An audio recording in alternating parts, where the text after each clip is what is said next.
শ্রমিক কল্যাণ ফান্ডের একটি অনুদান। আমরা মনে করি অনুদান না, সেটা আমাদের ন্যায্য অধিকার পাওয়ার অধিকার আমাদের দেওয়া হয়। তাই আমি বলতে চাই, বিগত সরকারের আমলে পান খাওয়া দিদি সেই শ্রমিক কল্যাণ ফান্ডের একজন দায়িত্ববান ছিল বন্ধুদান সুপিয়া। সে আমাদের শ্রমিকের ঘামের টাকা, রক্তের টাকা নিয়ে তার সেই খুলনাতে ভবন তৈরি করেছিল। এবং আমরা যত আবেদনের নাম দেখেছি, সমস্ত নগর বিচারে দেখেছি শুধু খুলনা, শুধু খুলনা। তাই আমি বর্তমান উপদেষ্টা পরিষদের যারা আছেন তাদেরকে উদ্দেশ্য করে বলতে চাই, বাংলাদেশ নির্মাণ করার কারিগর কিন্তু এই নির্মাণ শ্রমিক। বাংলাদেশ সৌন্দর্য কারিগর গড়ার তৈরি কিন্তু বাংলা শ্রমিক নির্মাণ শ্রমিক। বাংলাদেশের যত অট্টালিকা দেখেন আপনারা যেখানে ঘোরান, সেটা কিন্তু নির্মাণ শ্রমিকের আসেন ছোঁয়া ছাড়া কখনো তৈরি হয় না।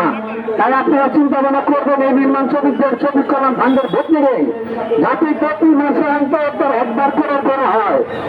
আপনারা সুনিশ্চিত করবেন যে হিসাবে নির্মাণ শ্রমিকদের যে আবেদনগুলো আছে সেটি যে সুন্দরভাবে হয় কিনা, এবং 12টা দাবি বাস্তবায়নের লক্ষ্যে আজকে আমরা এখানে এনেছি।